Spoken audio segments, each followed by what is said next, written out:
show at the SLS Hotel. So just to speed fast, like I wanted to go and see her because yes, we all were like, okay, we're canceling Monique because she was supporting Roseanne, and Roseanne has said way too many racist things. And then I started to think about like all the Black women that we've canceled already, and I'm like, we don't really do the same thing to some of these men that say way more problematic things. You know, if they die, we just forget all the things that they said when they were alive. So I was just like, let's just try to give her a chance. Let me try to go and support a Black woman. So again, after my mom told me about it, I went to the SLS Hotel. Now, let me say this. I don't plan to drag her in this video. I don't want to bash her. I just want to tell you guys my experience, and you know, it kind of had me feeling some which a way. I heard you were selling KFC napkins inside the gym. I'm done with you. Shout out to O'Shea. Thanks for the donation. No, it wasn't it wasn't the Netflix thing of why she was canceled. I actually believe her with the Netflix thing. I believe her with the Netflix thing. I believe her with the Tyler Perry, the Oprah, and the Lee Daniels thing. I believe her with all of that. Like, I'm actually team her. And against Steve Harvey, I know she's telling the truth with all of that. The only issue I had was when there was this issue that arose with Roseanne, where Roseanne said some racist things, and then Monique's like, well, that was my experience. Kind of like, well, yeah, she was racist to y'all, but she ain't been racist to me, so I don't really care. That's kind of how people took it. So everybody was like, oh, she's canceled or whatever. So yeah, she has a residency out here, and I was like, let me just support her because I'm always supporting her like I support Black owned businesses. Okay, shout out to my sponsors really fast. Thank you so much to Ash Kickin. Please go get y'all skincare and y'all personal hygiene related needs. Please go to CarMarshal.com. Just go click, go search where vehicle they have over 100,000 in their inventory while you shop. They will negotiate. Also go and make sure you sign up for Straight Black Love. Okay, it's a new date nap. They're 100% Black owned. And you will go find some people Black, obviously, to go meet up with. Also, go to Soulfully Scented LV. I actually plan to go see this sponsor because they are located in Las Vegas. They're located on 1210 West Owens Avenue in Las Vegas. So they actually have a physical store, and they have an online store with very affordable hair products. Okay, so let me stop jaws-in. Okay, let me get into it. All right. So here's what happened. So we get to the SLS Hotel, and the first person to come out was Rodney Perry, and I guess he opened up for her or whatever. And so then Monique comes out. And one thing I could say about Monique is that Monique has a presence about her. Like, you know, I don't know if you guys ever seen Fantasia, but she has the same presence that I got from when I saw like Fantasia live. Fantasia puts on a freaking, oh my God, like her shows are unforgettable. Like I don't care how you personally feel about Fantasia, if you go to her show, it doesn't matter what part of the stadium that you're in, you feel Fantasia's presence. And that's the same feeling that I got when Monique came out. And it's like, she just came out and you felt her presence. Like it was very pronounced, and her stage presence was immaculate. So that was a bonus about her. Another thing that I want to say about her that's really good is her storytelling and her ability to recollect like certain parts of her show or her act or whatever. Like she'll go off on a tangent really fast, and then she'll be able to recall it like really quick like that. And she's very personable like with her audience and stuff. Like she's very engaging with her audience. So I can give her all those bonuses. Like she's been doing this, obviously she's very seasoned. The crowd though, like I feel like we were the youngest people in the crowd. Like Legends 27, I'm 25. So like when we got there though, it was just like, I feel like that probably should have been a eye opener to me, that this audience was very mature. I don't want to say but they were very mature. And so some of her jokes kind of like resonated with them. So here's some things that I can say that I was like feeling some sort of way about her performance. Now, obviously Monique is a comedian, so her jokes are going to be very, very body. She's like extremely vulgar, and I think most comedians are that way. Like that's a given. But her vulgarity towards Black women was something that I don't really know like why it came across that way. Like she comes across as extremely male identified, like to a fault in a way, and I'm not really sure if that's how she actually feels or if that's just part of the show. But let me explain what it is that I mean. So there's parts of the show where she's just like talking about how much she loves Black men. She's just like, man, we gotta love our brothers, we gotta treat our brothers like kings, and we gotta do all this. Okay, She's saying all that. But then it's like when she's talking about black women, it's like, well, you bees and be this and be that. And I'm one of those that like, I can't befriend a woman that will call me out of my name. Like I'm very, very strict with, I don't play that with gay guys. I don't play that with straight black women. I don't give a F. I don't play all that. What's up, B? You my B. Oh, you my H. Why do we have to call each other that? And I feel like that's a problem with black women, is that we talk about how our men don't respect us, but just the way that we talk to one another sometimes is so effing disrespectful. Like, and then it's like you call each other those vulgar names and those horrific names, like you're cussing each other out. And then when a man does it, it's like, oh no, you can't. It's like, if you show them that you don't respect each other, they're going to follow suit. So that's one thing that I noticed, because I forgot to even mention her outfit. Like when she came out, her outfit, like you could tell whatever she's been doing to work out, it's been working perfectly, because the dress she came out with, it was a green dress. It was 420. And so she just really came out to, you know, support 420 and stuff like that.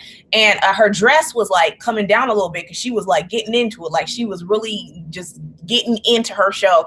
And so this black woman came on stage. I don't know. She called her a sister, but I don't know who she was. She came on the stage and she fixed up her dress. And she was like, well, this B over here fixing my dress because she wants y'all to see her dress. And I know she was playing, but still I'm like, why is it that when you're talking about black men, you're like, I love my brothers and y'all got to support my brothers, and brothers this and love brothers and do this for them. And when you're talking about black women, it's like, you bees. And I'm like, why? Okay, so that's the first thing. The second thing that I felt like was when she was talking about black women allowing their men to see other women, because she feels like white supremacy is why we feel as though we should require monogamy out of black men. And I'm sorry that I don't have clips to show y'all, because they were very, very strict about not recording, not filming in there. So I couldn't get pictures. I couldn't film anything, but I wish I could have filmed this so that you could understand what it was that she was saying, and that you know that I'm not lying. So when she brought that part up, you know, she was talking about Christianity and how it's a white man's made religion. And I agree with her to some extent with that like they used it against us during slavery and stuff like that. But then she like went off on this tangent where she was talking about, you should just live in reality, not a fantasy, that your black man, you should let him go and get another woman. He deserves to do that. And you need to suck his blank, and he's a king, and he's a this, and he's a that. And I'm like, what? Okay. You think that our men needing to be monogamous is because white supremacy told them to be monogamous. And then, you know, some people, they like to say they don't believe in Christianity, but then they'll say, oh, well, you know, in the Bible, it said that these men could have X, Y, and Z amount of wives. And this is something that I like to give back to people that have that mindset. If you feel that these men deserve all these women just at the lap of their freaking luxury, and they deserve a plethora of women, just so many different options and variety to choose from, because the Bible said that's what they did. They married 5, 10, 50, 11 wives. Okay, well, did you also know that back in those days, you could marry a girl that was 10, 11, 12, you can have multiples of them. So why is it that that part of the Bible where it says, yeah, let them have as many wives as they want, we'll say, oh yeah, well, you know, that's the Bible, we're going to go by that. But we don't want to follow Christianity though, because it's a white man's made religion. And also you don't bring up the fact that back then in them days, you could marry little girls. And even to this day, they still marry little girls. So that's why, you know, in that regard, when I hear that, I'm like, no. And I feel like what she was telling black women, to me personally, and it's not a personal attack against her, I'm just saying, what she was saying to me was so destructive to black women, because I'm just like, why would you promote a degenerate lifestyle that we are already engaging in?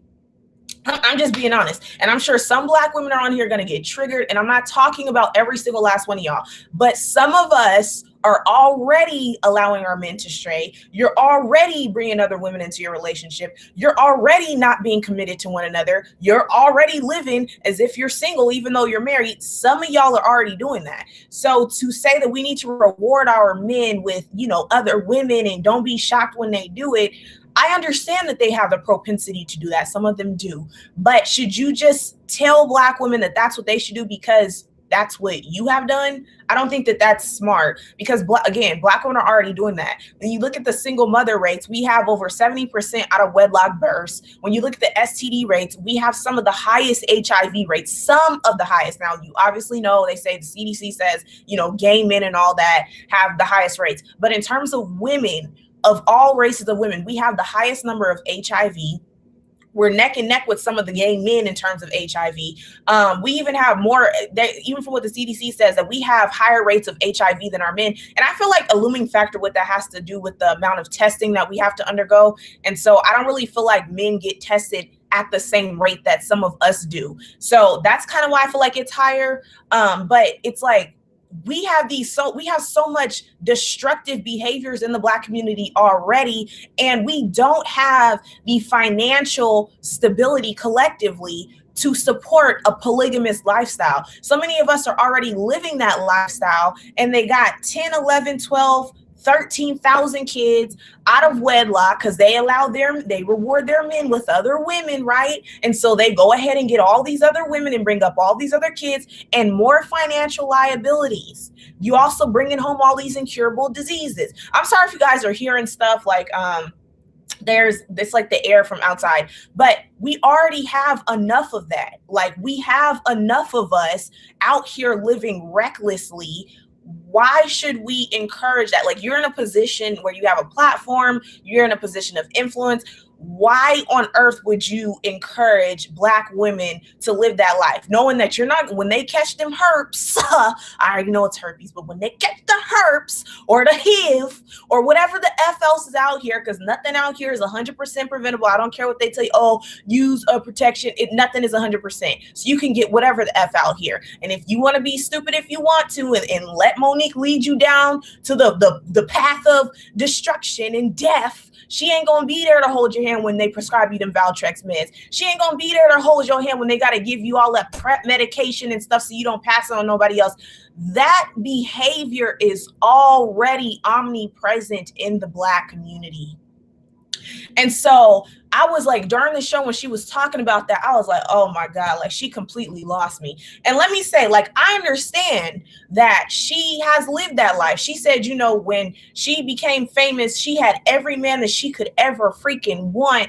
And she was getting with this one, that one, this one, that one. She said she's been with so many men. And she even said while she was with her husband, she told him from gate, like, this is the type of guy that, or this is the type of life that I live. And so you're just gonna have to be okay with that. Shout out to you, Tony Brown. Thanks so much. Much love. This is the lifestyle that I live in now. You're just going to have to be okay with it. And so she also went on to say that she had to change her mentality because she had that boss bee mentality. And shout out to April Mason. That's something she talks about a lot, is that Black women need to change that. Yes, Black women need to change that strong, independent, I don't need a man for nothing mentality because you make more than him. But what I also feel is that we should not go to the far deep end and go from being strong, independent, being so headstrong and dominant to being just completely stupid as F and just allowing these men, oh, well, you my Black king, I'm gonna just let you bring all these women in here because white supremacy said that you can't have multiple women. So I just want to make sure that you can have this one, that one, anyone that you want. No, I don't think that's a white supremacy thing. I think it's a human thing. If it was natural for us to be with multiple people, we wouldn't even have all these diseases out here. If it was natural for us to be with multiple people and have all these effing kids, we would have the finances to do it. But even like when you look at, financially speaking, the Black community, where they say that in like 34 years, I think 2053, the whole the wealth is we're gonna have zero wealth to pass on at all. So I feel like for polygamy and for that to work, you have to have a resourceful community to sustain that. We don't have that. So what that tells me is that we don't have the finances to do it. So really it's just a bunch of bullish, and it's just a dynamic for these men to be able to have different varieties of women and not commit to you because you don't feel like you're good enough. That's all it sounds. That's literally what it sounds like to me, is that you want that life. And I don't know if it's rooted in insecurity. It probably is, where you don't feel like you can measure up and take care of him yourself. So you need other women, and you got to be the go along to get along with it to make him feel like he's this royal king. And the reality is, that word king in our community, even the word queen, we use it so effing much that it don't even hold no value no more. The local effing street pack gutter rats is a king and a queen out here, and we just easily thought, oh, hey, my black queen. And that's something she kept saying throughout the show, was like, my black kings is X, Y, and Z. My black king, the black kings, and black women, you need to make sure you do this to them, and black women, we need to. Some of our men are not deserving of the things that you say that they should be getting. And I need for you, please, okay, I'm trying to be respectful. I need for you to please encourage the black women be selective with the black men that they cater to. You can't just be out here promoting that they cater to them just off being a black man alone. And even with a black woman, you can't just promote to these men, oh, hey, well, just go and provide and to protect all these women who don't show that who are not showing that they're worthy. I'm not saying any of that. What I am saying is that I don't think that it is conducive to even play around with the idea of what it is that you're saying. Too many lives are being lost out here. I don't feel like, as black people, I just don't think that it is wise to tell young, impressionable black women, because even like me, like I'm 25, y'all can say I'm old, y'all can say whatever, but just hearing that, after the show, my whole mood was like effed up. I had the worst attitude ever. Shout out to you. Thank you so much, Aisha W. Monique, the comedian.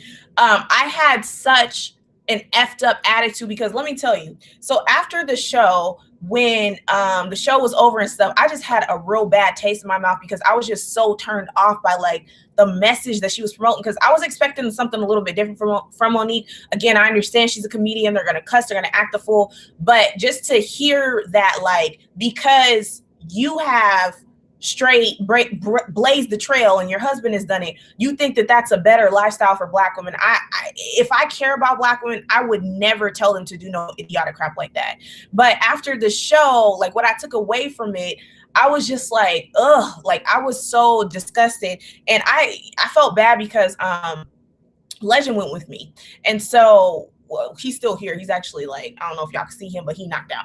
But after we went to the show, I had such an effed up attitude with him because of something that he said. So like, we were reminiscing, or it was too early to reminisce, but we were recollecting and, you know, trying to review everything that occurred that night at the SLS hotel where she performed. And he was like, you know what? She does have a point about white supremacy. And in my mind, I didn't even want to hear nothing else that he had to say, because I was thinking that he was agreeing with her that, you know, cheating is just because of white supremacy. But I didn't realize that he was talking about the whole church thing and how they use church to manipulate black people. And she said the church is keeping black women single and all kind of stuff. So when he said that, I promise you, I ignored him. I was so effing angry because I was like, how the F you gonna agree with her in terms of, oh, well, cheating is just white supremacy thing. And I wasn't hearing anything else he had to say. And then he went on to explain himself that he agreed with the church thing, but the other stuff she had to say, he was just like, yeah, it's a little bit delusional. Like,